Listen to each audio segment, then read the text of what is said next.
Parce que vous allez vous asseoir au milieu. Voilà. Donc, première personne, c'est qui? Parfait. Parfait. Monsieur Parfait. Deuxième personne à entrer, donc tu laisses un gap de 40 secondes. Hein? Dès qu'il est déjà au bout, il s'assoit, tu annonces le suivant. Ok, c'est bon? Troisième personne, la dame et moi je rentre en quatrième. Voilà.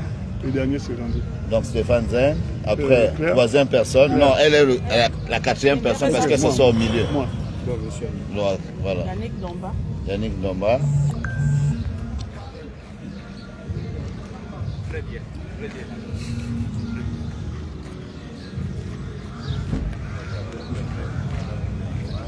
Alors madame Nimel, on garde le même protocole comme on s'est expliqué la dernière fois. Le temps, mais... C'est au milieu de toi. Le mieux de lamentation. Il manque quelqu'un? Non, ils sont dehors.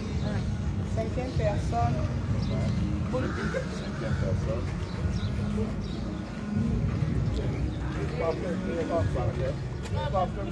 Oh, il y a Ragnar. Mettez Ragnar en quatrième. Après, Moi je fais une position. cinquième. Et deuxième. On va souvent nous placer le live. On va passer. Ouais. Non, je suis venu comme ça. Non, tu n'étais pas comme ça. Tu n'étais pas comme ça. Il connaît. P-I-N-Z-E. Z. Z seulement. Z-E.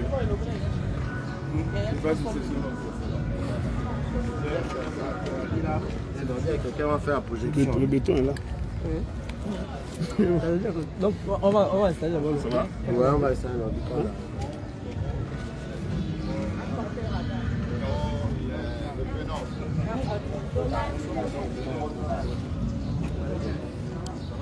Non, il faut lui demander le nom exact. C'est ça son prénom. Tomo Donald. Ragnar. Septième personne. N'oublie pas de mettre un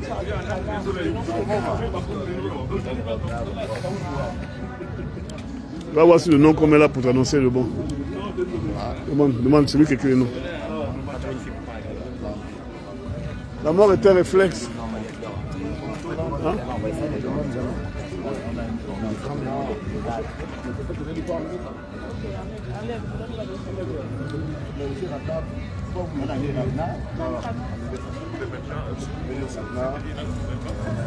Le béton armé.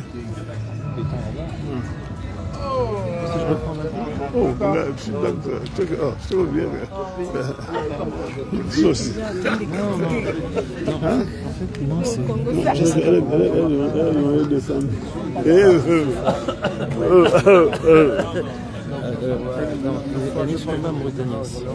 Voici sa mère. Je sais. On est à cœur d'ordi. J'espérais vraiment l'avoir. Ce soir, tu ne vas pas poser à... En fait, ce soir, je ne sais pas comment on finit, comment on se gère. Ça va. Donc tu es au Sénégal? Oui, je suis là. Oh, non, tu parles maintenant en Wolof. Non, mais Il fait tout. il enseigne le fond, on ne sait plus. Ça va. On sait qu'on se voyait que sur les vidéos, moi, on ne s'est jamais vu en live, effectivement. Non, on est là. Ça, c'est bon. Donc ça dit quoi?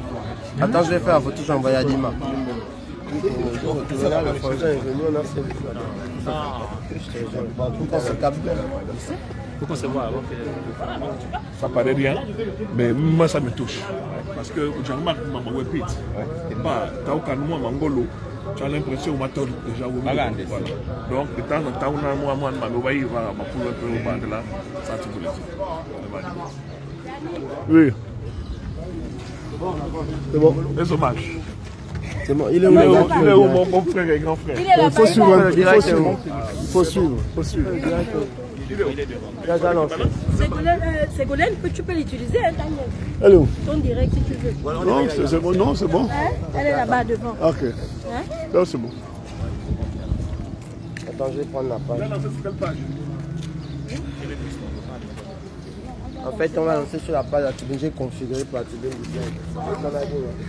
Tu as lancé? Non, pas encore. Oui, mais on n'a pas annoncé encore. C'est pas toi qui filmes. C'est pas moi. Non, moi je fais le truc. Donne quelqu'un pour attraper Yannick, c'est pas joli. Donne quelqu'un pour attraper. Tu as donné à ma fille d'abord. Parce qu'il doit prendre des vidéos, s'il vous plaît. Hein? Non, si vous voulez prendre des photos, vous mettez devant, vous les laissez dans l'allée. C'est quoi, hein? Déjà en live. Ça va? Bien. Oui. Seul dans l'allée, s'il vous plaît. Vous les laissez seuls dans l'allée, hein? Seuls dans l'allée pour les images.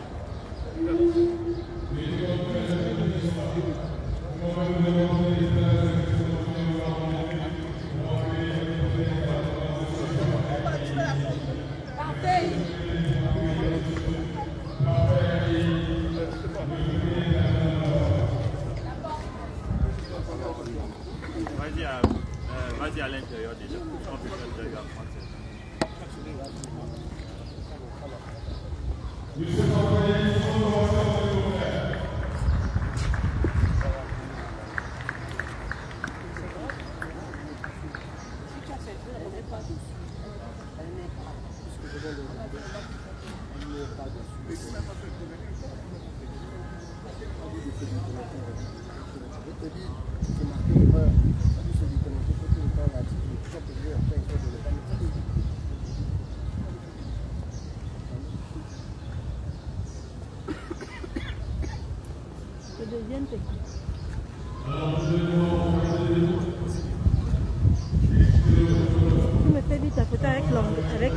Non, je suis en live là, je ne peux faire aucune photo.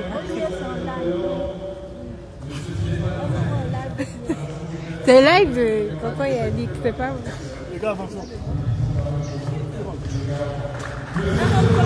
Il veut que je continue le live à l'intérieur. Ok. Maman, tu regarde-moi la bouteille là. Ça c'est le téléphone de qui? Toutou Yannick. Ah, c'est le téléphone de Yannick. Il m'a réquisitionné. Il t'a réquisitionné.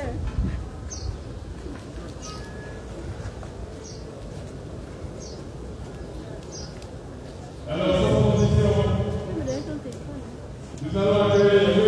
Yannick Ndoma. M. Yannick Ndoma, le conseil intermédiaire de la travail. M. Yannick Ndoma. Qui a fait le transport du Canada.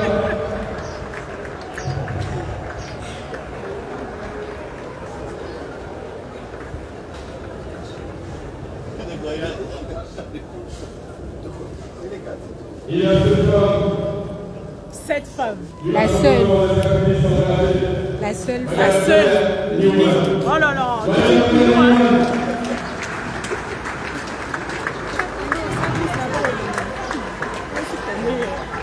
Ah bon. La prochaine c'est qui?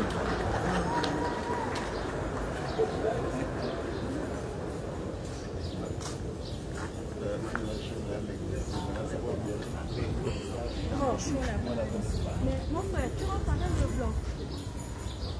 On va te donner ça, ta fille va te donner ça là-bas. Non, laisse. Connu sous le nom de Monsieur le conseiller,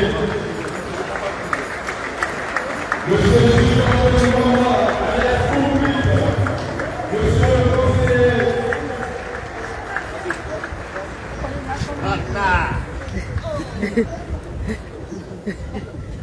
Dans le dernier, c'est. Après, tu vas. Là, ils seront assez obligés.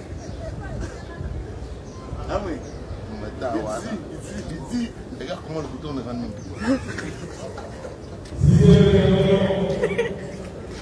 Monsieur Bagatti. Monsieur Bagatti, s'il vous plaît. And the last one.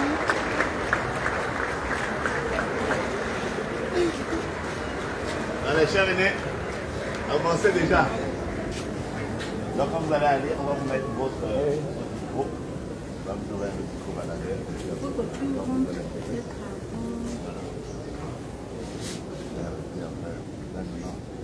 On a fait notre part.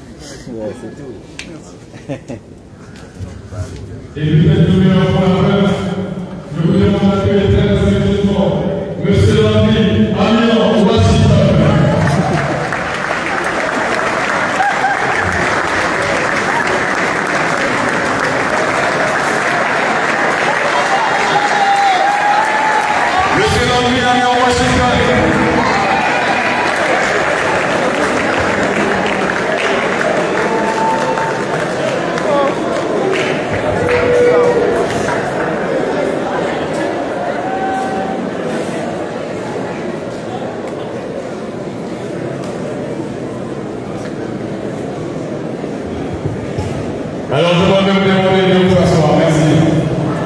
de vous asseoir.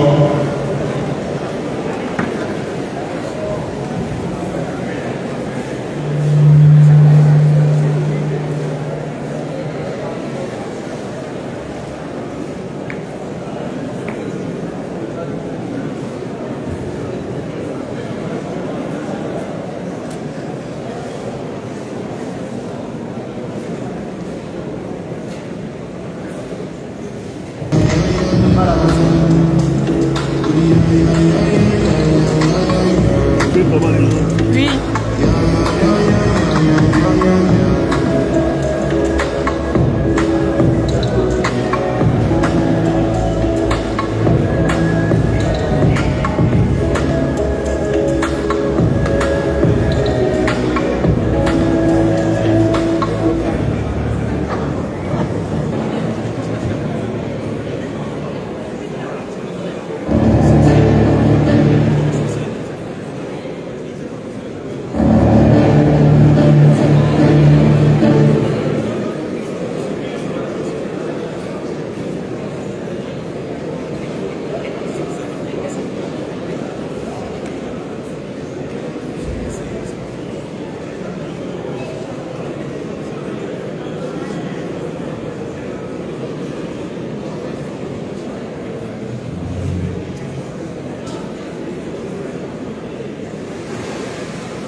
Excellences, mesdames et messieurs, honorables invités, bonsoir.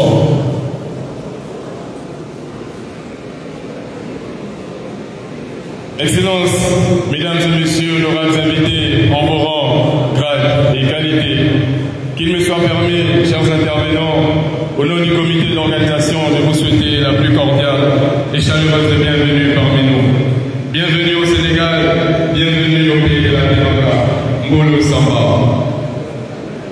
Mesdames et messieurs, chers compatriotes, 3 temps marqueront notre événement.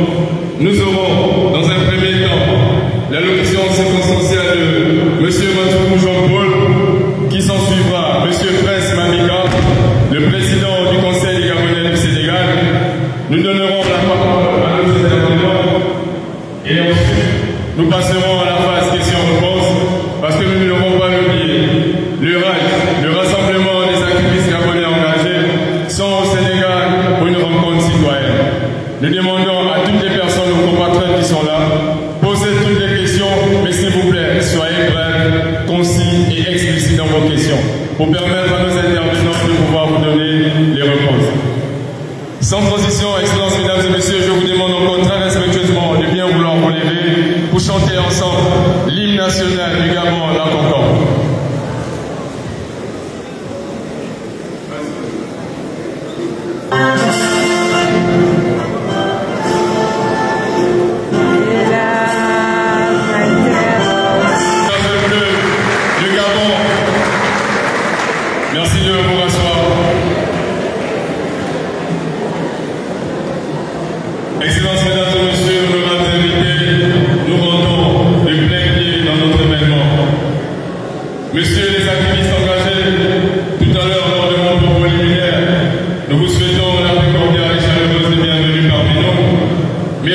Sénégal, nous sommes organisés.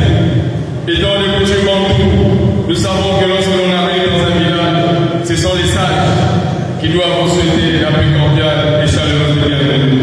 Je n'ai pas l'étoffe, ni le bagage, ni la charge. Excellences, mesdames et messieurs, honorables invités, merci de recevoir ici avec moi Monsieur Mantoukou Jean-Paul pour son allocution circonstancielle, s'il vous plaît.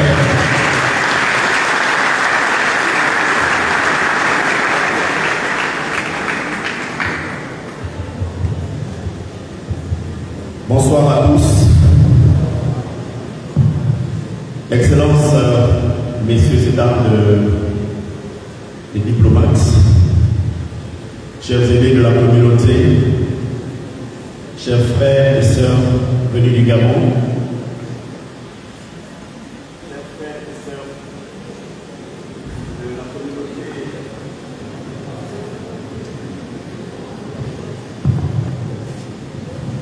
chers frères et sœurs de la communauté gabonaise au Sénégal, c'est un réel plaisir de vous avoir parmi nous ce soir.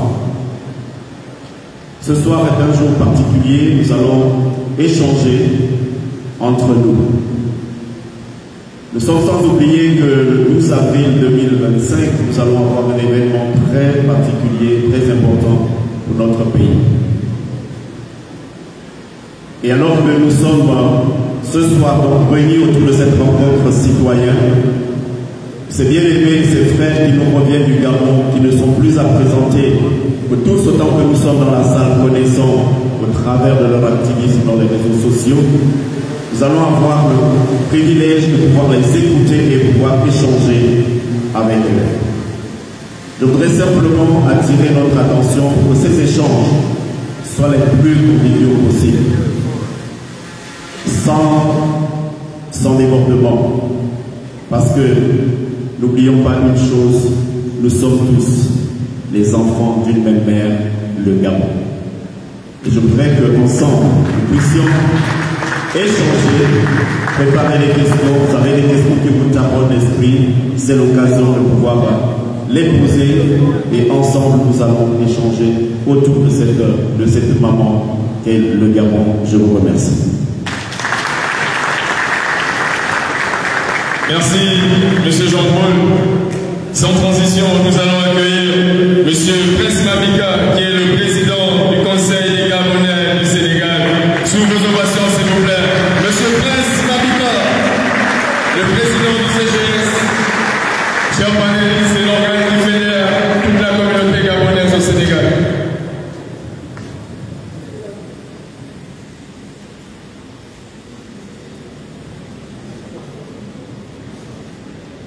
Excellences, messieurs et dames, les représentants du corps diplomatique, honorables invités,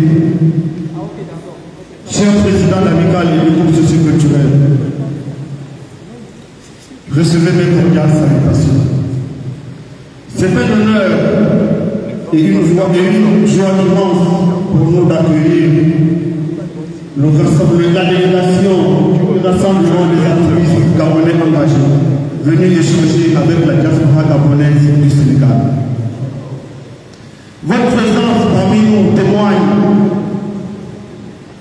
de l'engagement fort et dynamique. Cet échange sera l'objet pour nous d'échanger sur des idées, sur des thématiques, sur l'actualité de notre pays. Le Conseil des Gabonais du Sénégal réitère son attachement aux valeurs du dialogue et de l'unité.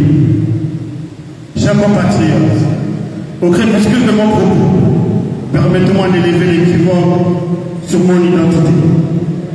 Je suis Prince Mabika, président du Conseil des Gabonais du Sénégal. C'est en tant que chef de village que je vous souhaite les plus cordiales bienvenue au Sénégal. Vous êtes ici chez vous. Merci à tous. Vive le Gabon, vive la diaspora gabonaise. Je vous remercie.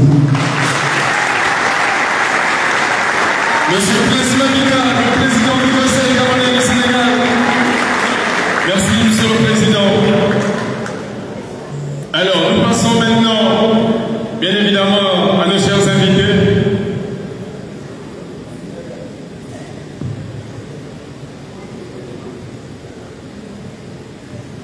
Honneur aux dames. Tout récemment, nous fêtions la journée des droits de la femme. Alors, j'aimerais vous demander très respectueusement de faire une slave d'applaudissements pour notre première intervenante, Madame Claire Newman. Nous sommes à vous.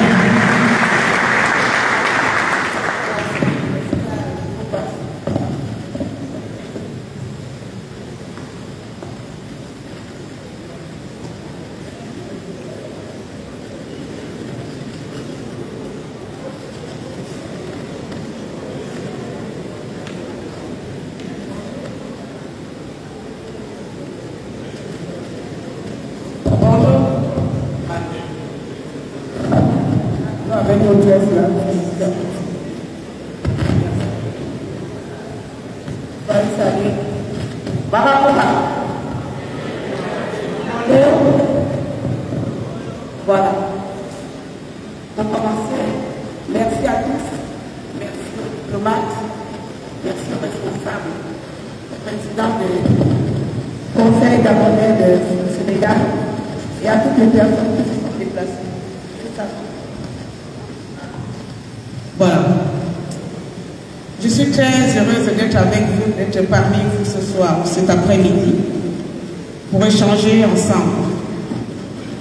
J'ai un problème avec la chose qu'on m'a donnée là.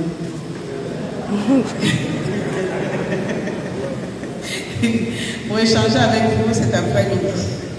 Je pense que beaucoup d'entre vous me connaissez, d'autres pas. Je me suis fait connaître au sein de la diaspora gabonaise, même au Gabon, par mon engagement en tant qu'activiste gabonaise.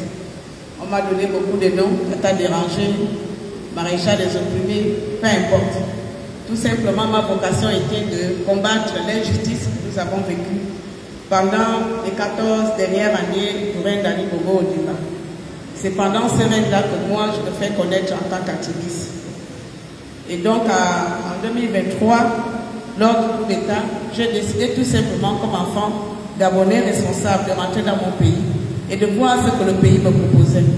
Bien sûr, ici, beaucoup vont dire que je ne suis pas légitime d'être parmi vous, mais vous ne pouvez pas m'enlever ce que nous avons en commun, l'amour de notre pays.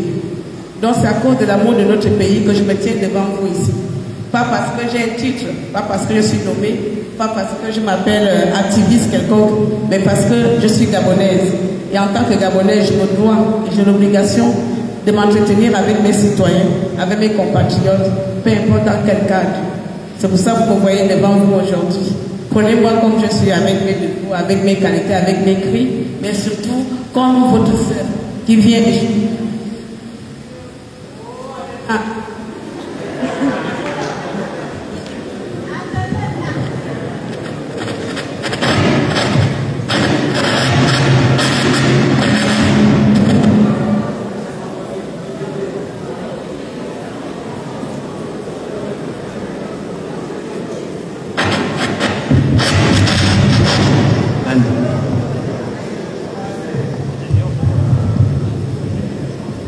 je parie qu'ils font ça exprès. Quand les garçons là vont parler, ça va bien passer. Mais comme ils savent que j'aime avoir beaucoup la parole, bon, moi je vais apprécier. Donc, moi je suis de la diaspora de la France. Je suis rentrée au Gabon. Et depuis le Gabon, j'essaye de... Bref, je suis au Sénégal. Parce que sinon, je ne sais rien. Si j'attends le Gabon là, je ne vais pas finir. Donc, je vais parler du Gabon, la deuxième partie. Mais tout simplement, merci à tous d'être là. Merci de nous accueillir dans votre pays, de nous recevoir auprès de vous. Et j'espère que nous allons avoir un échange merveilleux ensemble. Merci bien.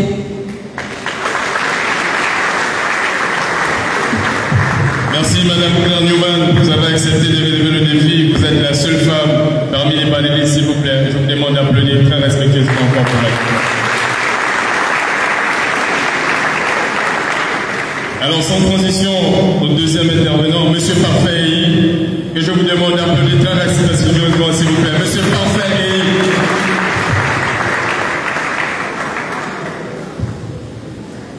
Allô? Ok. Bon. Bonsoir à tous. Alors moi c'est Parfait, pour ceux qui ne me connaissent pas. Pendant quasiment, on va dire 9 ans, pour ne pas dire 10 ans, J'ai été étudiant comme vous en Turquie. Je suis parti comme vous pour mes études. Comme vous, mes parents ont investi de l'argent pour que j'aille apprendre. Et comme vous, j'ai vu ce qui s'est passé au Gabon entre 2016 et 2023. Donc, c'est ce qui a incité à ce que je m'investisse dans l'activisme. Entre-temps, ça ne m'a jamais empêché de continuer mes études. Je suis ingénieur en informatique, docteur spécialisé en cybersécurité. Donc, tout ce qui touche au système d'information ou aux technologies de l'information, c'est ce qui me concerne.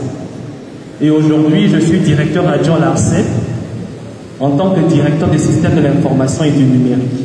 Mais ce n'est pas tant ce qui est plus important. Ce qui est important aujourd'hui, c'est que nous soyons là pour vous dire ce que nous faisons. Vous aussi qui avez des talents dans ce domaine-là, désormais le pays est ouvert pour vous valoriser. Et c'est la raison pour laquelle nous sommes ici, pour pouvoir discuter sur ces questions et aussi de pouvoir apporter des réponses aux éléments que vous allez nous apporter comme interrogation. Parce que je sais que vous avez des questions. En réalité, c'est plus vous que nous allons écouter aujourd'hui que ce que nous aurons à vous dire. Merci encore.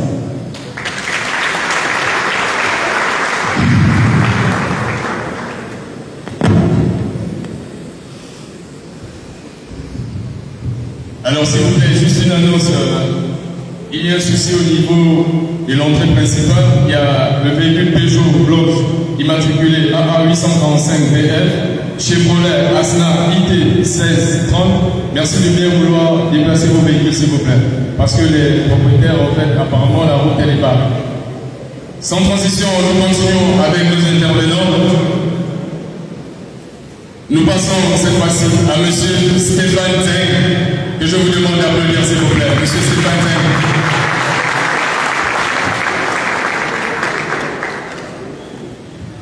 Est-ce que vous m'entendez? 1, 2, 1, 2.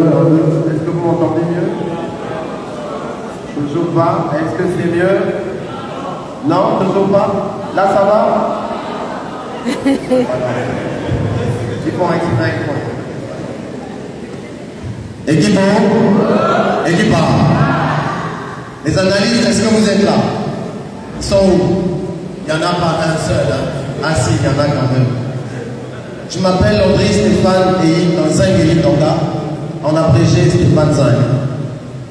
J'ai fait l'Institut africain d'informatique, puis je suis allé en France en 2003, et de là je suis diplômé en génie informatique à l'université Joseph Fourier de Grenoble, où j'ai commencé à travailler pour Bull, et j'ai été embauché en 2007. Donc je suis informaticien de formation comme parfait. J'ai eu la possibilité en tant que Gabonais de travailler pour le programme Neuron, qui est le successeur du Rafale, donc avec l'assaut aviation.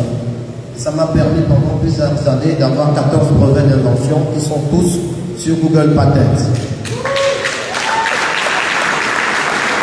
Ensuite, j'ai travaillé pour le projet de l'Union européenne, que vous pouvez retrouver également en ligne, en tant que coordinateur et chef de projet sur différents projets où j'ai été primé. Et derrière ça, également reconnu comme un des inventeurs de ma boîte à l'époque qui a été racheté par Atos, le numéro 1 français des systèmes informatiques que vous connaissez également.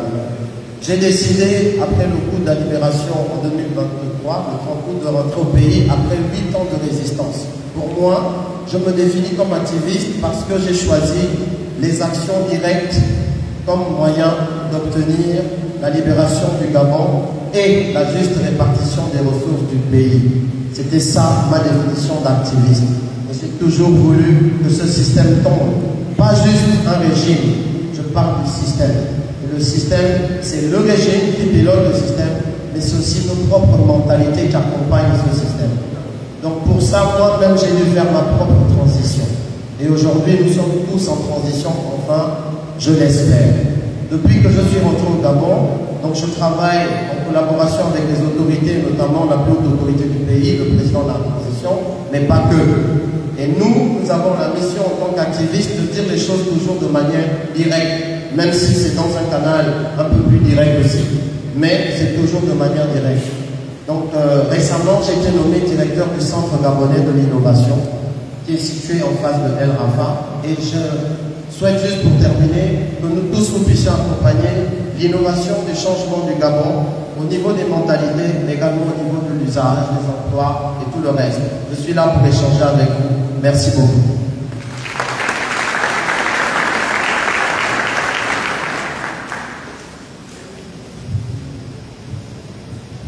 Alors, sans transition, merci M. Stéphane Zeng. Nous appelons M.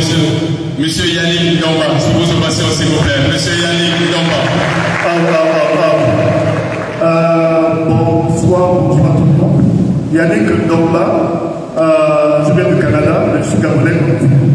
Lorsque je commence à parler de mon expérience et de mes études, on va commencer maintenant, on va terminer demain. Vous m'entendez bien? Vous m'entendez pas? Et si je gorge, vous m'entendez? Là, et là c'est mieux? Là c'est le micro.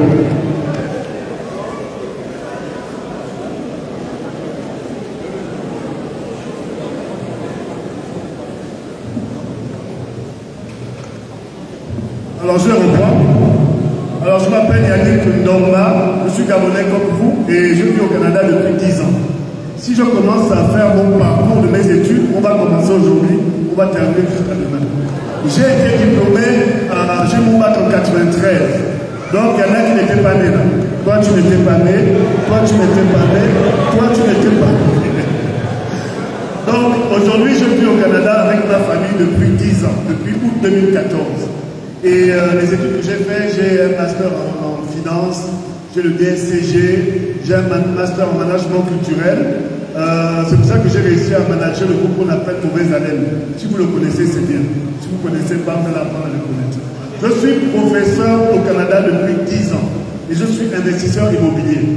C'est-à-dire je suis professeur de business depuis 10 ans et à côté, comme j'avais décidé de ne plus rentrer au Gabon, je me suis investi dans l'immobilier où aujourd'hui, je crois que j'ai 7 immeubles et j'ai à peu près 30 appartements. Oui, ça c'est la vérité. Ça là, c'est la vérité. Je suis un Gabonais, comme tant d'autres sont au Canada, nous avons investi dans l'immobilier parce que nous ne pouvions plus rentrer dans notre pays. Je suis rentré en résistance en 2009 en fait. J'étais devant la cité de la démocratie lorsque les troupes du général Ekoga ont chargé sur nous lorsqu'on attendait le résultat des élections de 2009. En 2016, on était là lorsqu'ils ont truqué les élections et ils ont tué les Gabonais. C'est à partir de cet instant que j'ai barré le pays. 8 ans, 3 mois et 7 jours à l'étranger, sans rentrer chez moi. Aujourd'hui, et je vais essayer de contenir mes émotions, ça fait 3 ans, jour pour jour, que ma mère est enterrée en France. Je n'ai pas pu enterrer ma mère au Gabon le 15 mars 2022, parce que j'étais en résistance. Mon frère, mes soeurs, nous avons enterré notre mère en France parce que nous étions en résistance. Nous sommes venus vous montrer ce qu'on espérait de vous. Un peu de respect, un peu de considération et surtout un échange constructif sur ce qui se passe au Gabon. On continuera après. Je vous remercie.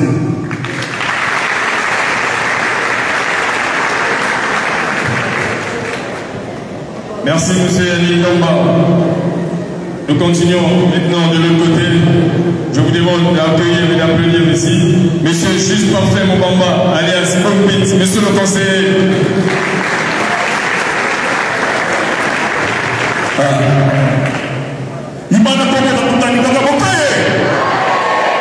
Ça, c'est pour dire qu'on est au Gabon. Merci. Merci. Merci, je vous remercie. Merci, j'espère que le président Oligui a compris le message. J'espère que le président Oligui a compris le message, votre message. Parce que vous êtes nombreux pour le soutenir. Faites du bruit d'abord pour ça.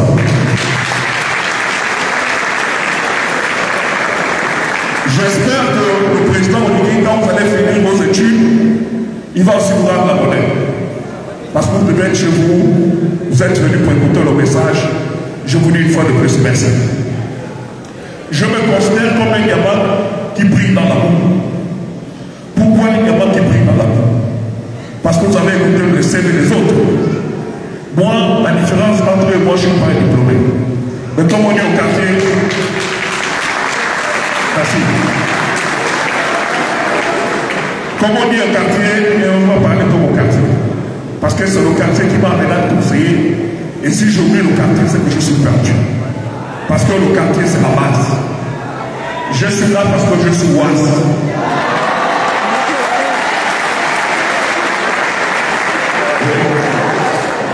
Je suis là parce que je suis oise.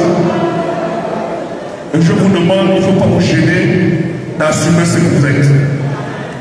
Je suis venu ici pour partager un peu mon rêve. Le rêve d'un enfant qui débute de Dédé, Chibaga, qui vient à Libreville, chanteur, danseur, et qui se retrouve au sommet, conseiller du président au premier ministre Abidjan. Ça peut expliquer. Ça, c'est le rêve. Le rêve d'un enfant du village qui a les pieds sur terre. Le rêve d'un enfant du village qui pense que sans faute, je ne suis rien. Voilà pourquoi je pense que nous sommes un petit peuple. Et l'heure de la division est finie. On doit se soutenir pour aller là. Se soutenir, ce n'est pas seulement dans le Congo. Il y a quelque chose qui m'a pris tout à l'heure. C'est quand j'ai vu le drone tomber là-bas, j'ai dit dans le Gabon. J'ai dit quand j'ai dit au Gabon, et vous-même, ça m'a appris parce que c'était le signe qu'on est au Gabon. Donc on a le temps d'échanger. Je viens pour qu'on partage nos rêves. Il y a beaucoup d'années, quand on voyait les gens se déplacer, c'était nos papas qui venaient parler aux jeunes. Aujourd'hui, on est jeunes, c'est notre génération. Parce qu'on est qui est jeune. Nous avons le droit de rêver.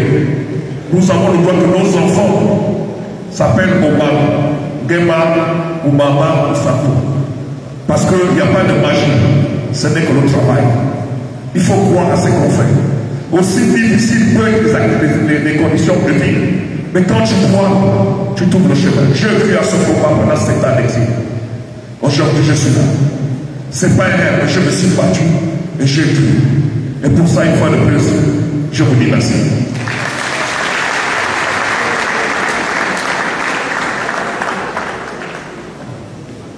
Merci, monsieur le conseiller. Sachez que vous êtes un exemple pour le bas peuple, comme on dit chez nous. Merci. Sans transition, nous appelons monsieur Ragnati. Monsieur Ragnati, sur vos ovations, s'il vous plaît.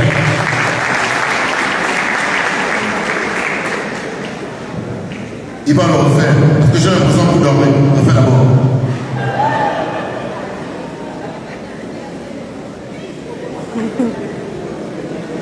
Excellences, mesdames et messieurs, honorables invités, nous avons un invité des marques. Il nous vient du Gabon, ils sont constitués du RAJ, le Rassemblement des activistes gabonais engagés. Je vous prie de faire un maximum de bruit pour monsieur Ragnati.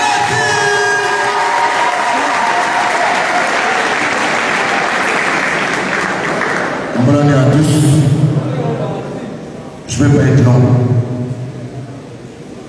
Ils ont commencé avec les docteurs, les doctorats, les infirmiers, tout ça.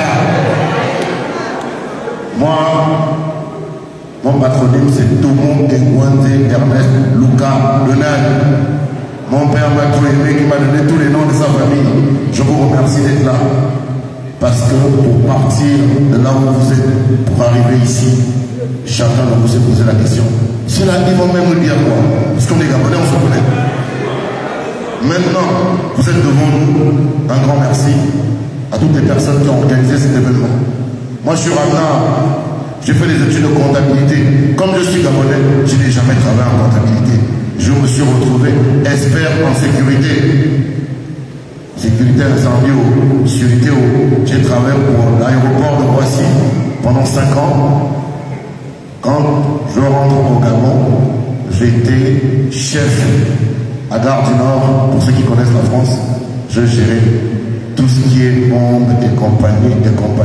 Je vais vous la faire courte. On est venu pour partager ce que nous vivons aujourd'hui au Gabon.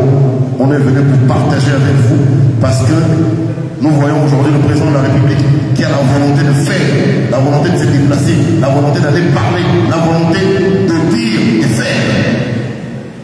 Nous aussi, il nous a impulsé cette volonté et nous sommes là devant vous. Donc, s'il vous plaît, applaudissez pour vous. On va échanger là-dessus.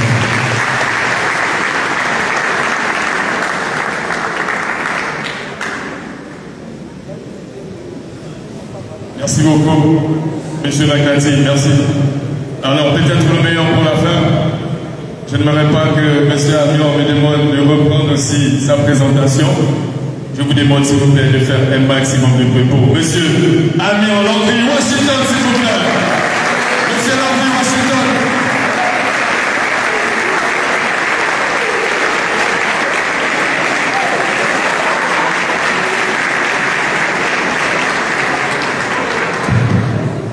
Bonjour à tous. Je me présente.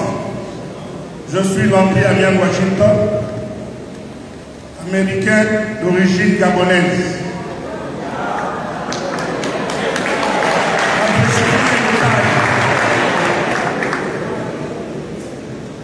Je suis un entrepreneur. Pour ceux qui ne me connaissent pas, je ne suis pas là pour faire ma biographie. Je suis dans l'entrepreneuriat depuis que j'ai 23 ans. À 23 ans, j'ai une société d'exploitation forestière au Gabon. Je pars du Gabon quelques années après, parce que nous connaissions, pour ceux qui étaient les anciens, ce qu'il fallait faire pour se maintenir dans l'entrepreneuriat. C'était encore beaucoup plus violent avec le régime d'Ali Bongo. Bref. J'ai commencé l'activisme aux États-Unis en 2008 pour une raison simple.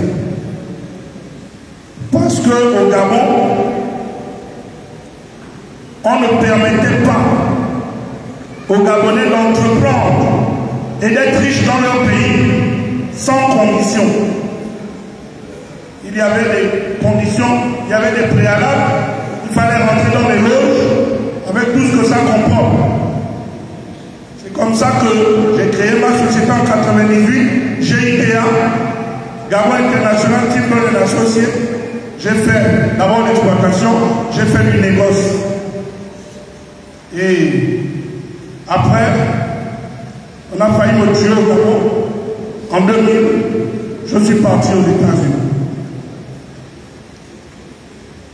Aux États-Unis, je me suis, une fois de plus, lancé dans l'entrepreneuriat. J'ai lavé les voitures. J'ai lavé les voitures quand je suis arrivé aux États-Unis. Avant de chuter dans la vente de véhicules, ainsi de suite. Donc c'est un peu ça mon parcours. Mais je me suis lancé dans l'activisme parce que en 2004, j'ai recommencé à revenir au Gabon. Toujours dans l'entrepreneuriat. Et là, ça s'était empiré. Je suis reparti du Gabon en 2006. Et j'ai dit que je ne mettrai plus les pieds au Gabon. Un, parce que je n'étais pas américain. Si je ne suis pas naturalisé. Et deux, je m'étais engagé à faire tomber ce régime pour que nous soyons dans un pays où l'on ne brise pas de rêve des Gabonais. Que les Gabonais ne soient pas conditionnés ou assujettis à quoi que ce soit. J'ai fait, vous connaissez mon parcours, j'ai fait 4 ans de prison. Vous savez pourquoi? Parce que je suis allé au Gabon. Je suis allé au Gabon pour une raison simple. Le Gabon, c'est mon pays. Et personne ne peut m'empêcher de rentrer chez moi. Quelles que soient les conditions. Je suis rentré malgré que je combattais l'ancien régime. Et aujourd'hui, je vous épargne certains détails parce que dans la conversation ou dans nos échanges, on va un peu plus développer. Pourquoi nous sommes ici? Pourquoi nous sommes ici? Nous sommes ici pour venir échanger avec vous, nos frères de la diaspora. Et je voudrais commencer par remercier les autorités diplomatiques du Gabon et les Gabonais de la diaspora des États-Unis pour cet accueil. Merci. De la part du Sénégal.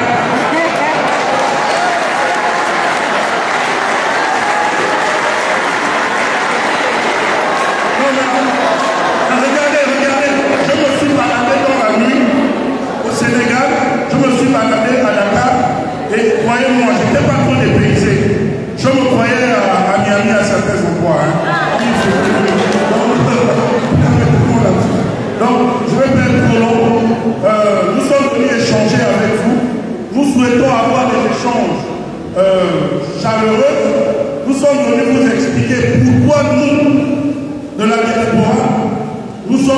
venus au Gabon et pourquoi nous souhaitons que les Gabonais retournent chez eux.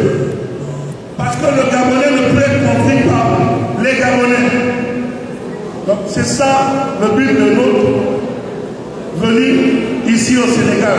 Nous ne sommes pas venus en conquérant, nous ne sommes pas venus parce que nous sommes les plus beaux, nous ne sommes pas venus parce que nous sommes les plus intelligents, nous ne sommes pas venus pour X, nous sommes venus humblement, nous venons humblement auprès de nos frères et échanger. Parce que nous sommes les soutiens du chef de l'État.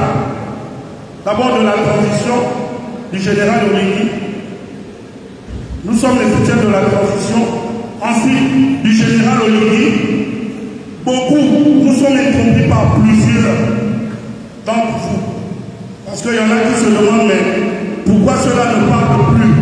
Pourquoi nous sommes là justement pour clarifier? Merci. Merci, monsieur Landry Amer Washington. Merci pour vos éclaircies. Alors, chers compatriotes, la parole est à vous. Vous avez écouté vos intervenants. Ils sont là pour l'échange.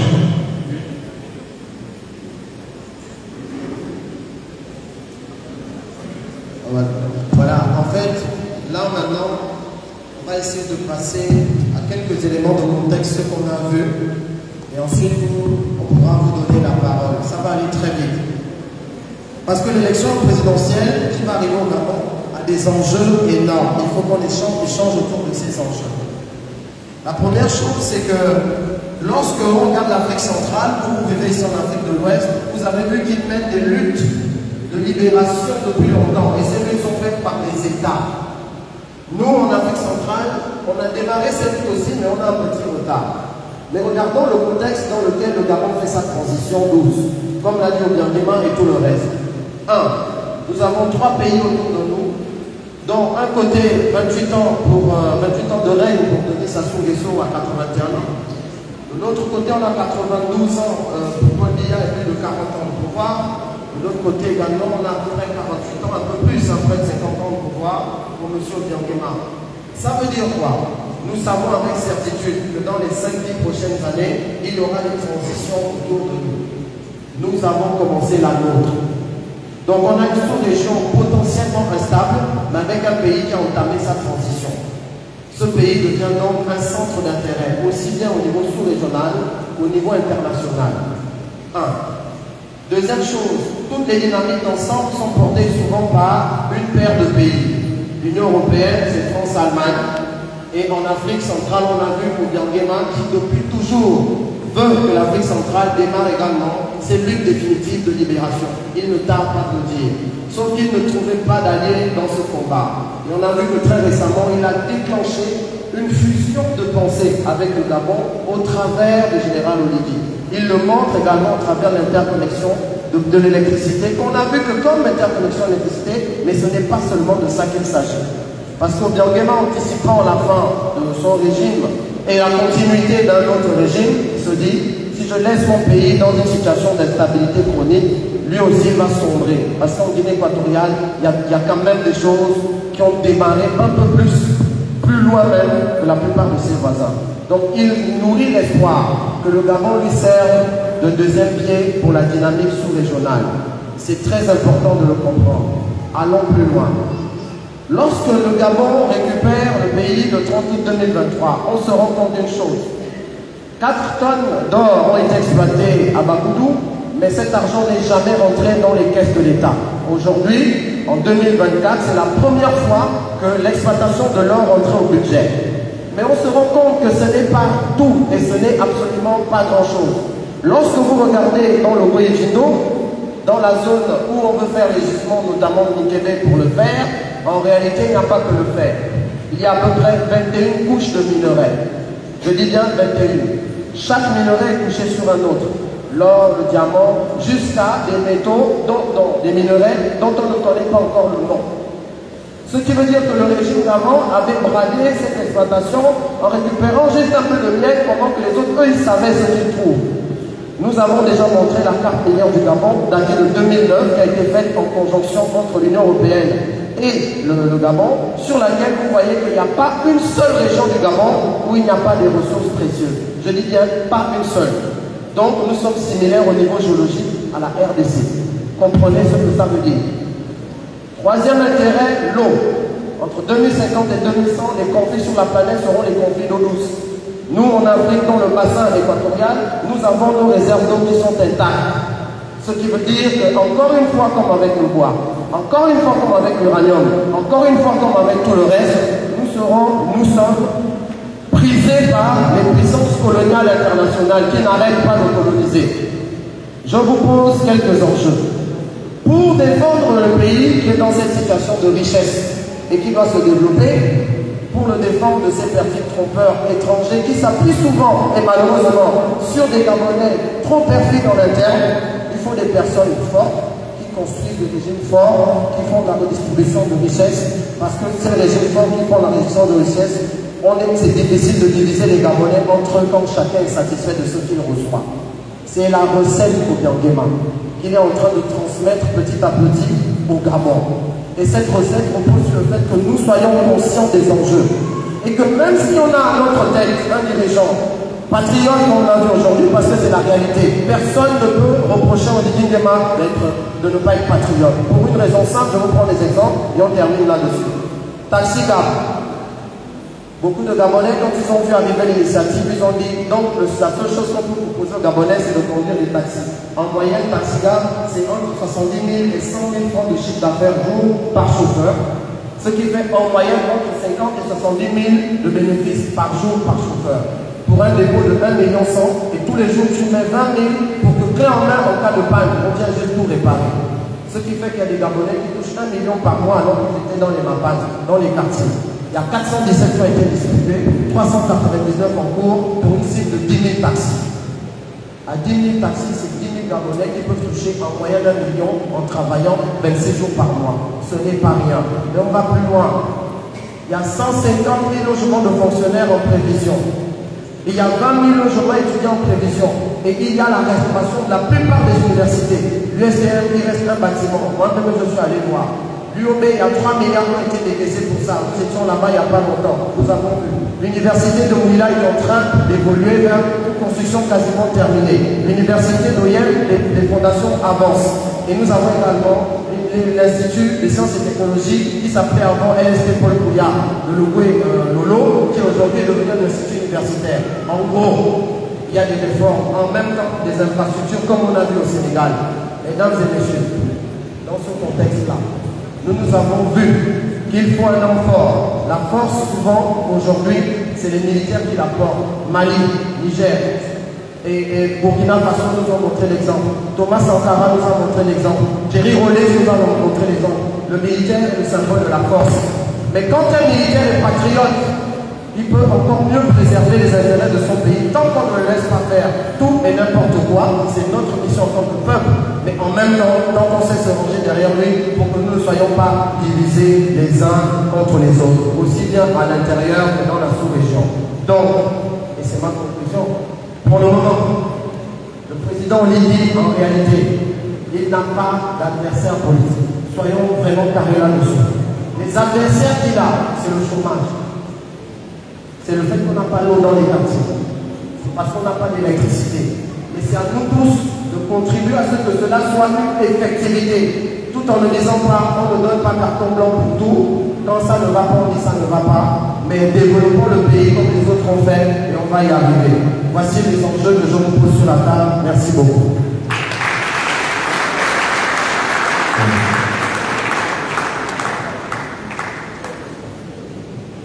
Merci, M. Stéphane Zek. Alors, chers compatriotes, lors de mon propos introductif, je disais, pour la phase questions-réponses, s'il vous plaît, soyez brefs, concis et explicites dans vos questions. Le micro passera, mais c'est à vous d'être le plus bref possible. Alors, première question, chers panélistes, nous allons passer à la phase questions-réponses. Nous aurons d'abord 3 questions dans un premier temps, et c'est à vous, selon vos sensibilités, d'y répondre. Merci. Le micro ouvert.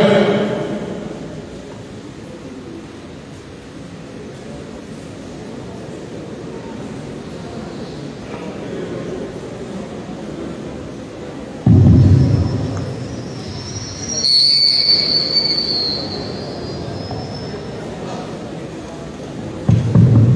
bon. Bonsoir à tous. Je me prénomme Léandré Mokambi. Je suis étudiant en licence 2 en analyse biomédicale. Je tiens aussi à vous remercier d'être venu auprès de nous et nous demander de poser des questions afin d'avoir des réponses. Bon, mes questions sont les suivantes. Je n'en ai pas une, j'en ai plusieurs. Déjà, vous êtes tous autant que vous êtes des activistes. Vous vous battez pour le pays. Vous êtes vraiment battus pendant la période d'Alibert. Nous vous avons suivi. J'étais parmi les étudiants qui ont reçu les bombes lacrymogènes à l'ancienne ambassade. Maintenant, ce que je voulais savoir, vous avez parlé de l'Union européenne. L'Union européenne, en ce moment, en guerre contre la Russie. Première chose, ils sont en ce moment au Gabon pour nos élections. Dieu qui vient nous aider pendant qu'au Congo, ils souffrent. Ce sont les mêmes gens qui disaient qu'ils devaient aider le Congo, ils pillent le Congo avec Canada. Quelle est la position que le Gabon va prendre lors de la guerre qui va commencer là-bas? Deuxième question, par rapport au répartissement des richesses. Je suis de Mwanda, jusqu'à présent, je ne vois pas comment ça se passe, mais on va se demander aux pères souffrir à exploiter le manganèse. Comment ça va être fait par rapport aux présidents? Trouver des solutions afin que ceux qui sont payés en euros ont la même.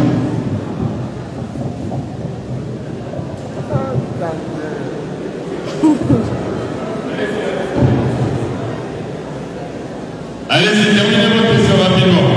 Soyez précis, s'il vous plaît. Allez rapidement. Alors, voilà, merci. Je voulais aussi ajouter, selon la répartition plutôt des ressources minières, quels sont les projets mis en place? Parce qu'on a trop eu ça. Bon, on va bien partager les ressources, mais après, dès qu'on a donné des voix, on revient au même truc, c'est les mêmes gens qui mangent encore. Par rapport au pétrole, qu'est-ce que vous pensez faire? Parce que c'est le premier guerre de la guerre tout d'abord. Dans votre combat. Et ma dernière question, les militaires français qui sont au Gabon, vous les activistes, qu'allez-vous faire pour qu'ils quittent le pays? Parce qu'on en a marre.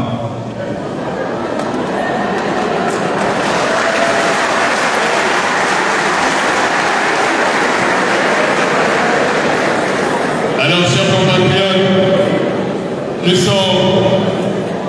nous sommes là pour des échanges citoyens gabonais. Merci de modérer vos propos, s'il vous plaît. Soyez de manière plus explicite. Deuxième question? Non, on va changer. Deuxième question, par ici au milieu. Il y a une question, c'est bon?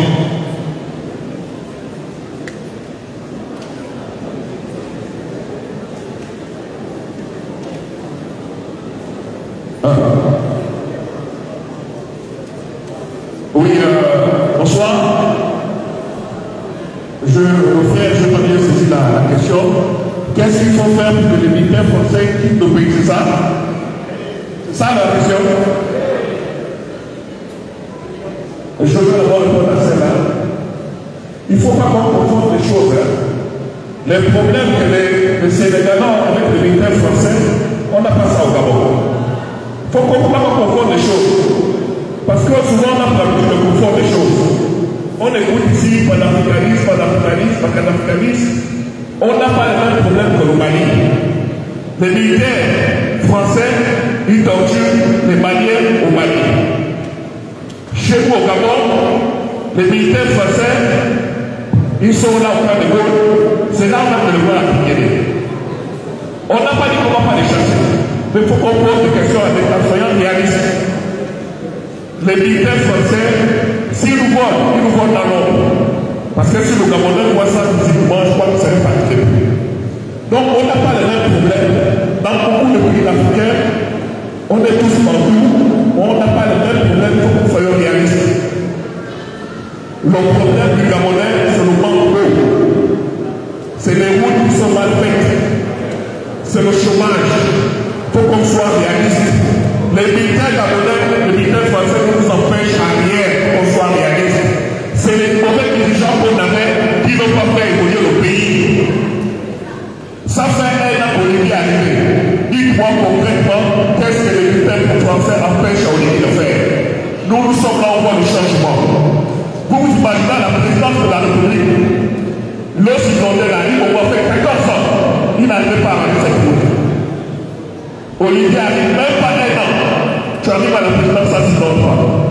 Donc, pour terminer, arrêtons le confort des choses. Nous sommes là pour échanger, on apprend de vous. Peut-être que nous aussi apprendre de vous. Mais je vous répète, ce qui se passe au Sénégal, ce n'est pas ce qui se passe au Gabon. Les militaires français au Gabon, je m'excuse, on va parler comme au quartier, c'est des villages. Ils prennent nos soeurs à lui là, ils vont faire ce qu'ils ont plus fort, ils nous amènent pas dans les quartiers. Ce n'est pas le cas dans notre pays. Je finis là, j'espère que nos frères est satisfait, mais je suis prêt à répondre s'il veut. Merci. Merci, monsieur le conseiller. Il y a une contribution? Oui, je voudrais ajouter quelque chose par rapport à la question, parce que tu t'adresses à nous les activistes, qu'allons-nous faire pour chasser les militaires français? Je me suis mise à rire parce que c'est bien qui nous donne le pouvoir. Je pense que ce pouvoir est aussi destiné au peuple gabonais. C'est au peuple gabonais de s'élever si on ne veut plus de la légion étrangère dans notre pays. D'autres pays font la rébellion. Nous, on attend un individu sévère pour faire les choses à notre place. Donc, si nous ne voulons plus les militaires français dans notre pays, nous, le peuple gabonais, nous devons montrer notre mécontentement auprès de l'armée française. En allant, bien sûr, comme tu l'as dit, chasser les militaires, faire ce que le peuple vient faire la rébellion. Mais demander aux activistes sociaux que nous sommes là, qu'allons-nous faire? Quel est le pouvoir que tu nous donnes pour chasser les militaires dans notre pays? Si tu as la solution, donne-nous. Moi, si c'est pour aller me bagarrer, je suis prêt à me bagarrer. Vous connaissez. Si c'est la bagarre seulement, là, je prends un militaire, je vais les taper. Je ne pense pas que c'est qui chasserait les militaires dans notre pays. La problématique des militaires dans notre pays, c'est un problème très profond. On ne pourra pas discuter ça comme ça parce qu'on est mécontent. Disons-nous les choses. C'est pas parce qu'on va dire qu'on chasse les militaires que là, les activistes, nous allons les tiens, les meilleures chansons les militaires. Donc, oui, mon frère, les militaires sont là. Moi, personnellement, je suis contre la présence des militaires dans notre pays. Mais je suis aussi réaliste. Je sais que je n'ai pas le pouvoir pour le moment de chasser les militaires. Je vais m'adapter à la situation politique actuelle. Voilà ma réponse sur cette question. Merci, Madame Dionne. Vous voulez compléter, allez-y. Alors, la problématique des militaires français au Gabon. Il y a 30 ans,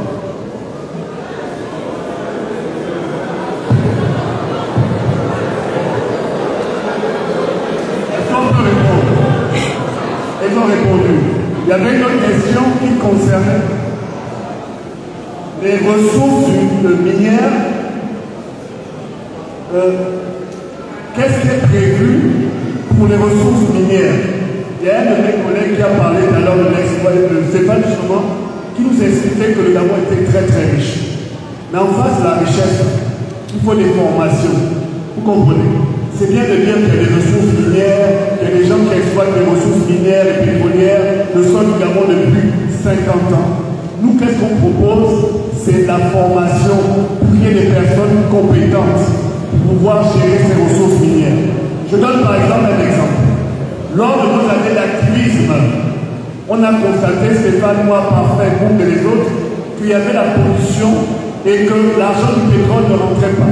Nous avons fait des lives pour montrer comment les compagnies étrangères exploitaient le pétrole au Gabon et polluaient en même temps.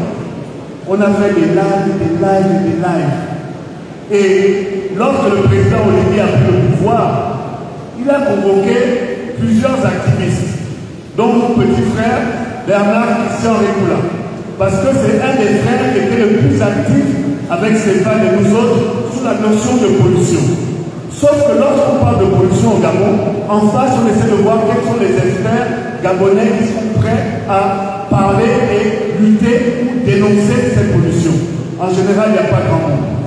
Si tu as une richesse en face, dans ton pays, en face de toi, tu vas avoir des personnes compétentes qui sont capables de venir dire que là on pollue, là on détruit. Je me rappelle qu'à une époque, pour l'or, et il le disait tout à l'heure, il y avait un hélicoptère qui décollait tous les matins de Québec et qui allait directement au Maroc. Et les recettes de l'or ne rentraient pas au Gabon. Cette année-là, pour répondre à ta question, le président de la transition a fait en sorte qu'on puisse énumérer, vérifier l'exportation, l'extraction minière et que ça puisse rentrer dans le budget gabonais. C'est une mesure. Mais les autres mesures qui viendront seront certainement celles qui vont concerner la formation de personnes comme vous, pour que vous puissiez être des personnes compétentes et référentes lorsqu'on parlera d'un minerai. lorsqu'on parlera du bois, lorsqu'on parlera de l'exploitation de l'eau, de la forêt et de notre sous-sol gabonais. Donc une des solutions, je suis professeur, je suis enseignant, c'est favoriser la formation des Gabonais pour qu'ils puissent être conscients de l'exploitation et de la richesse de leur sous-sol et ensuite devenir des vendeurs de nos richesses. C'est une des solutions pour répondre à ta question. Je te remercie. Alors, bonsoir encore.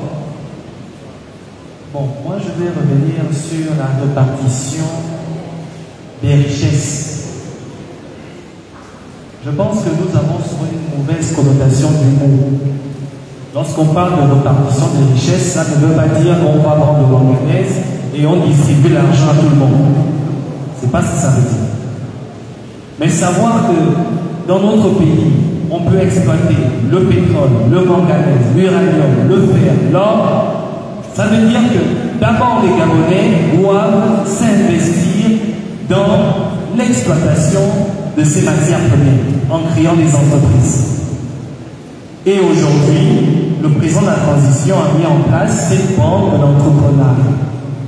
Je vais vous donner une petite information. Est-ce que vous savez que Comilor aujourd'hui sous-traite la logistique du manganèse près de ses usines? Si vous allez à Mwanda aujourd'hui, tous les étrangers que nous connaissions à Libreville qui faisaient le transport du sable, du ciment et du gravier, tous ont envoyé leurs véhicules à Mwanda pour transporter le manganèse des mines vers les usines. Et il n'y a aucun Gabonais dans le secteur.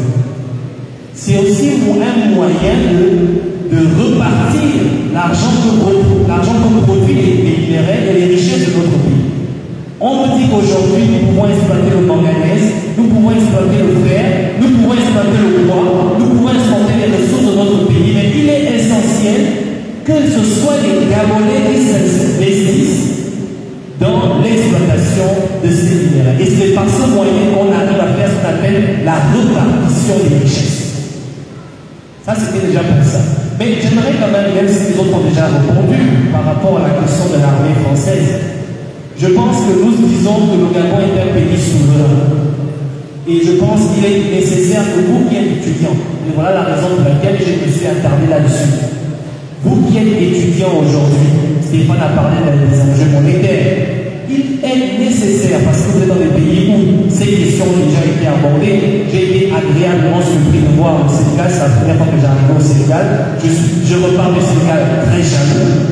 Mais il est important que vous, aujourd'hui, puisque les portes sont ouvertes, que vous veniez avec nous faire des propositions de voir dans quelle mesure est-ce que nous pouvons faire des choses dans notre pays tout en tenant compte du fait que le Gabon vit dans ce qu'on appelle un village planétaire. On ne chasse personne chez soi. On met en place des mécanismes qui permettent à ce que les populations autochtones tirent profit de leur richesse. C'est tout ce que je pouvais dire pour ça.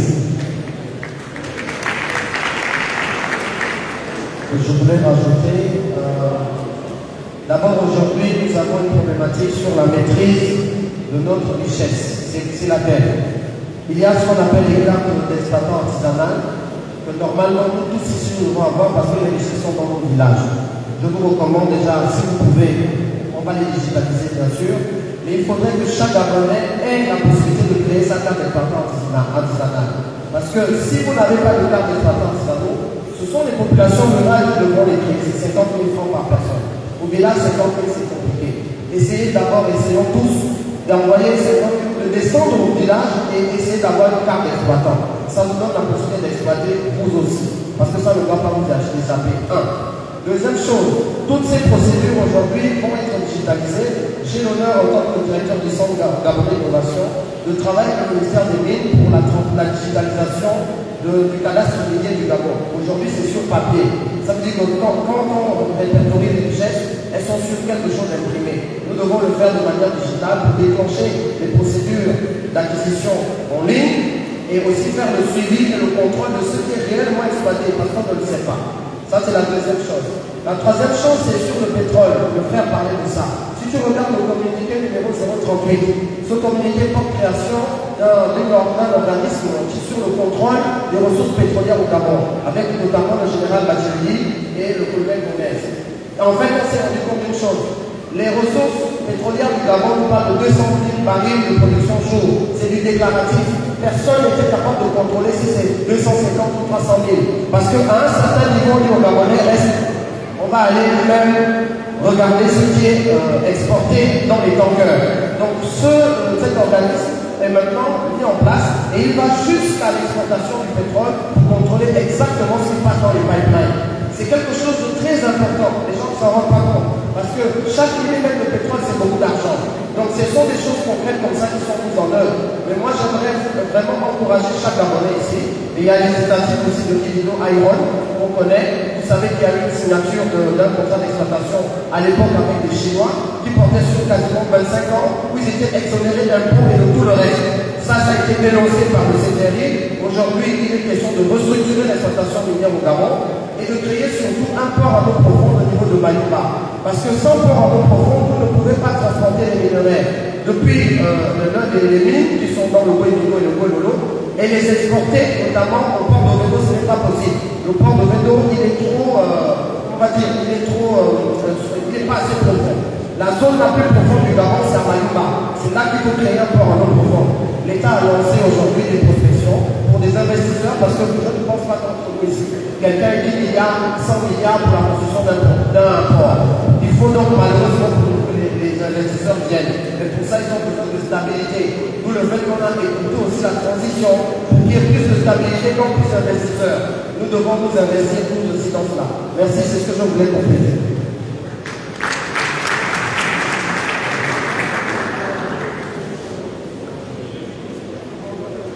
Alors, étant donné que le temps nous est imparti, nous allons prendre maximum 5 questions. Alors, évitez les prétendants pour ne pas poser les questions que les autres vont poser. Merci. Au milieu, pas de questions. Pardon.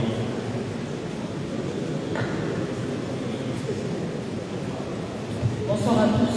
Je suis Marissa Osoria, juriste en droit minier et pétrolier. Donc merci pour vos interventions, ça a éclairci sur mon sujet. La première question est de savoir en fait quelle sera la situation des artisans. Parce qu'actuellement on a énormément de soucis avec les artisans. Et on peut dire que le code minier les réglements, mais dans la pratique, malheureusement ce n'est pas le cas. Et aujourd'hui on nous appelle à venir exploiter. Mais dans le code des hydrocarbures, on demande à ce que toutes les sociétés aient au minimum 10 ans d'expérience et la capacité financière. Donc c'est bien beau de vouloir nous insister dans ce domaine, mais il faut vraiment prendre en compte les risques. Et il faudra aussi proposer l'évolution de nos textes actuellement. On a parlé des ressources, on repart des ressources, et dans la Constitution en elle-même, si on fait la comparaison avec la Constitution du Sénégal, c'est à proprement dit que les ressources exploitées, les ressources naturelles appartiennent au peuple. Mais ce qui n'est pas le cas dans notre Constitution. Si on prend tellement ces ressources qui sont les nôtres, mais concrètement, elles ne nous appartiennent pas, elles appartiennent à l'État qui est garant. Donc, c'est vraiment...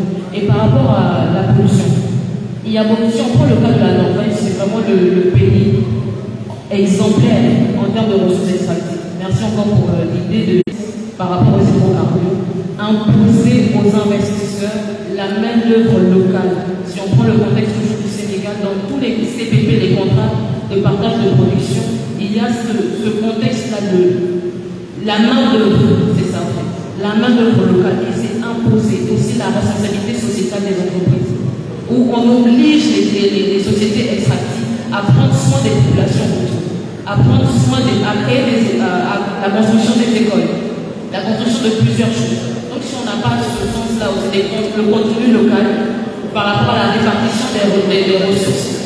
Ici au Sénégal, il y a cette plateforme qu'on appelle le contenu local. Le contenu local ici vise à intégrer tous les Sénégalais dans les ressources extractives. Si on crée cette structure-là au Gabon, ça fera en sorte qu'il y ait ce partage de richesses dans le monde. Merci. Merci alors la deuxième question. Alors, Oui, monsieur Thomas, s'il vous plaît. Alors, nous allons prendre d'abord la phase de toutes les questions. Vous allez prendre le temps de noter et puis rapidement, vous allez répondre. Oui. Bon, la question, je ne sais pas. Parlait de la possibilité. Je n'ai pas répondu à la question.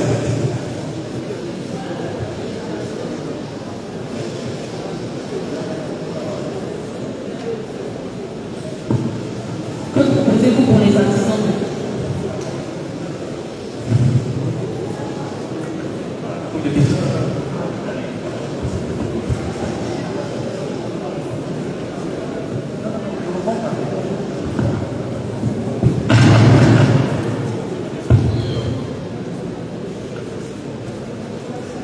Je vais répondre à la dame.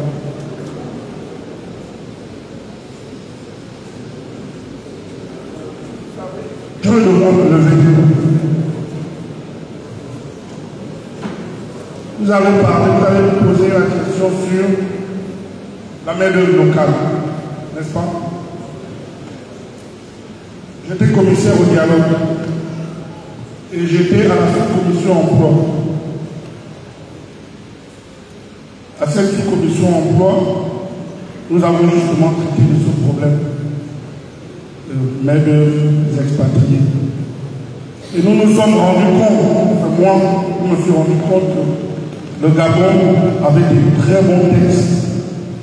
Et le problème que nous avons au Gabon, presque dans tous les domaines, c'est l'applicabilité. Les textes sont là, mais ils ne sont pas généralement appliqués. Vous avez parlé de la RSE, la responsabilité sociétale. Elle existe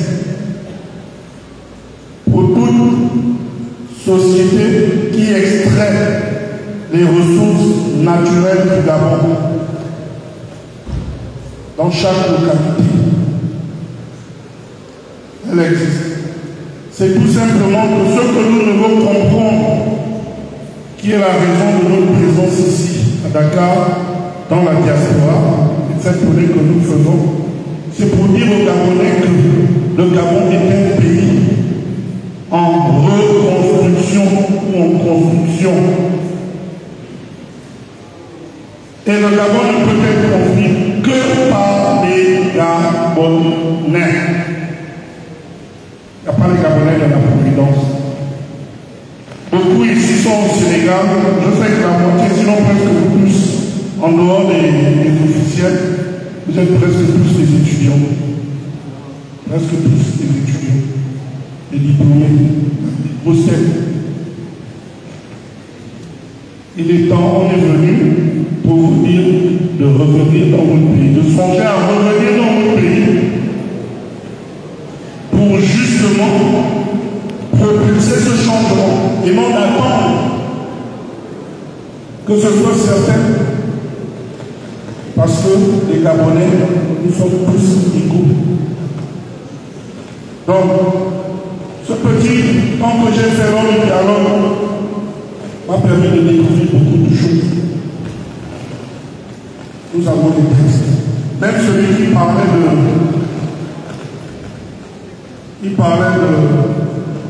de la répartition.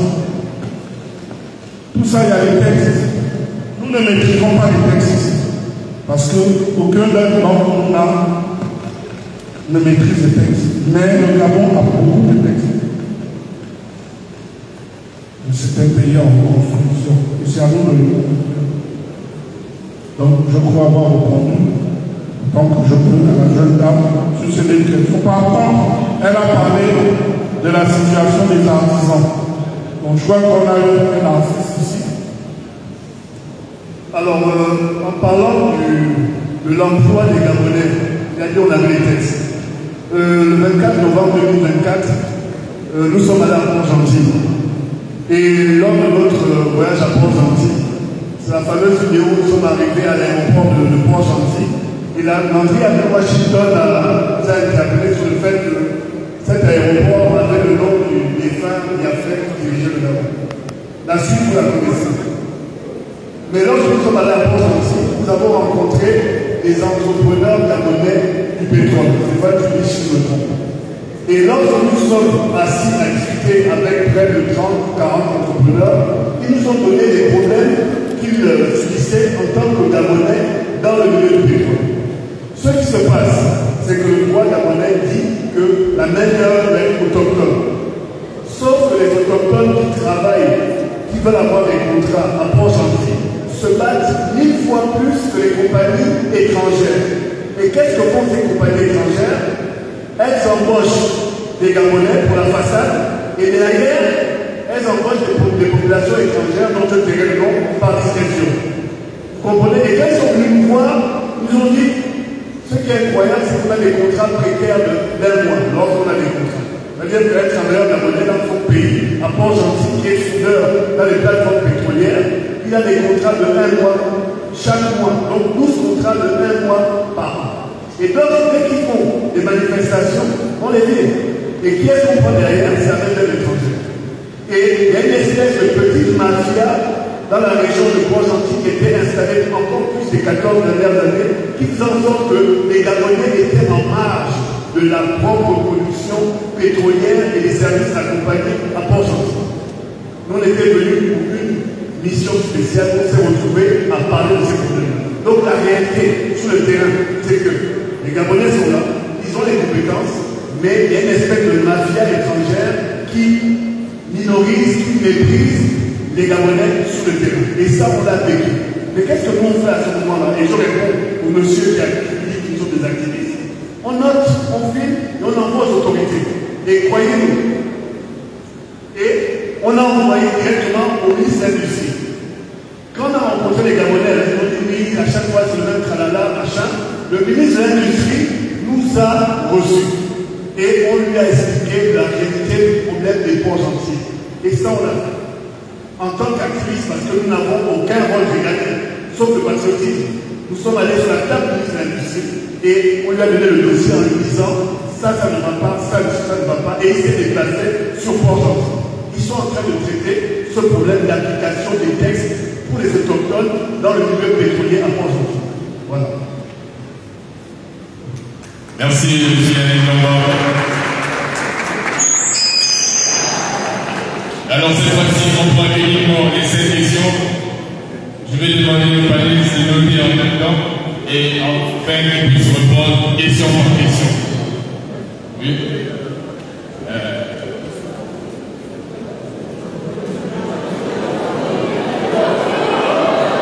Donc s'il vous plaît, il y a une question, le monsieur est vers moi.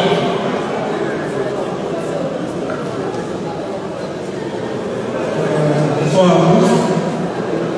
Je vais me présenter. Je nom de Camille Pascal.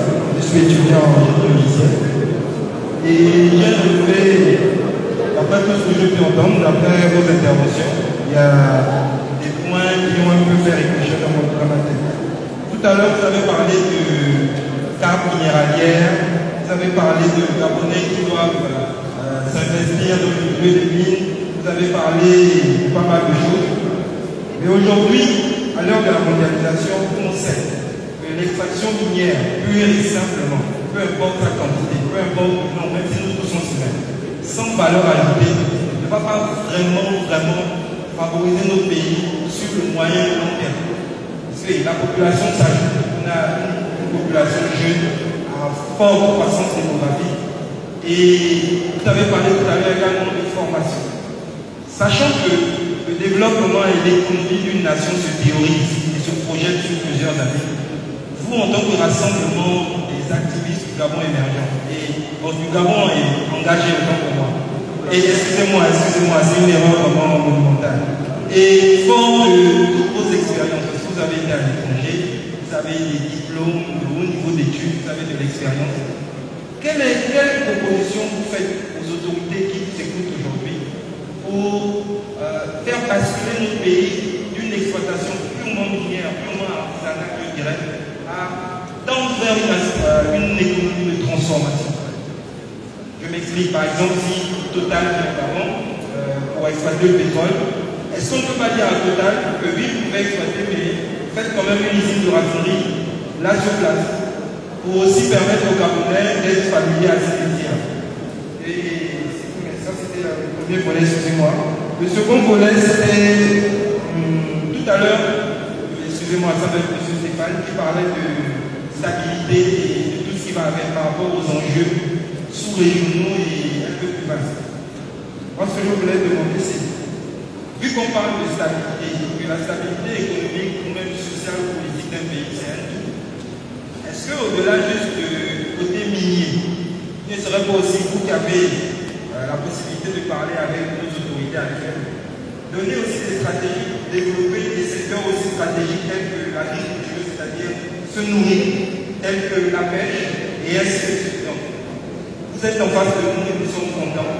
Et on aimerait bien avoir à savoir en termes de stratégie, en termes d'action, qu'est-ce que vous posez actuellement aux autorités pour pouvoir susciter beaucoup plus notre adhésion.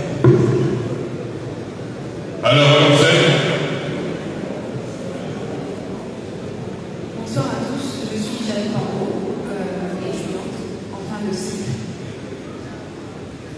Je dors bien.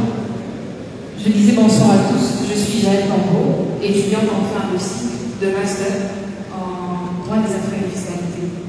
Ma question est la suivante. J'aimerais savoir ce qui garantirait que le président qui a connu un régime militaire qui marche plutôt bien, pourra sortir de ce régime justement pour entrer dans un régime de politique démocratique sur le long terme et bien préserver. Merci, c'est bon. Question.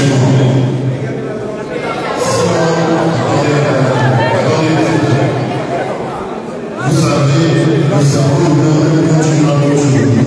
Je vais commencer par exemple le jeune homme. Je travaille à la SGEPP, la Société d'entrepreneuriat pour l'humanité. Là-bas, on fait de la formation, on propose de contrôle. Je pense que j'ai remarqué que tout le monde a donné du sol. On a parlé de la formation. Vous savez qu'aujourd'hui, avant que j'arrive à la SGEPP, je ne savais pas qu'il y avait que des Camerounais. Vous savez que quand le président de la transition est arrivé, il a dit stopper moi les étrangers. Je ne veux voir les Camerounais. Et aujourd'hui, je pense que nous sommes tous unis parce que nous sommes Camerounais. Par conséquent, appelez vos parents et nous vous dire, il y a des Camerounais aujourd'hui qui chargent votre gaz, qui chargent vos cigares de pétrole qui vont à l'intérieur du pays, ainsi de suite. Nous sommes en train de travailler. Ça prend du temps. Ça prend énormément de temps pour déraciner un pouvoir qui était là pendant 50 ans. Je sais que vous vivez dans la mondialisation, vous vivez dans les pays comme le Sénégal qui est développé. Vous rêvez aussi comme nous tous. Si nous sommes devant vous aujourd'hui, c'est parce que nous rêvons d'un Gabon fort, d'un Gabon où tout Gabonais va profiter des richesses de son pays. Mais on ne peut pas le faire si vous ne mettez pas, vous n'apportez pas autant pour moi votre pierre à l'édifice. Parce que le Gabonais s'est toujours montré du doigt. Vous pensez quoi? Vous les activistes, vous proposez quoi? Nous, ce qu'on vous propose aujourd'hui, c'est de nous mettre tous ensemble pour l'idéal de notre pays. Ça veut dire que les compétences des uns et des autres feront en sorte que le Gabon soit fort demain et nous pourrons accompagner le président pour l'avenir du Gabon. Je vous remercie.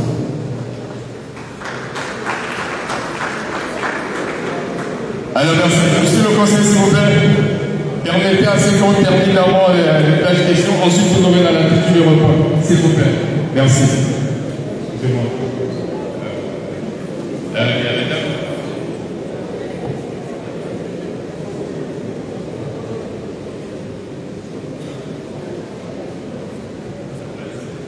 Bonsoir à tous.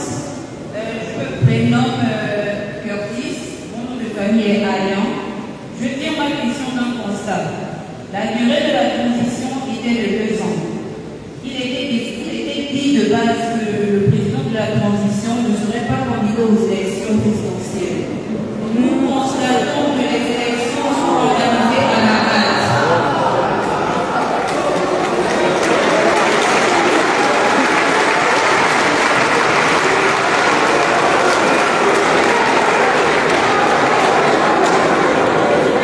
Je peux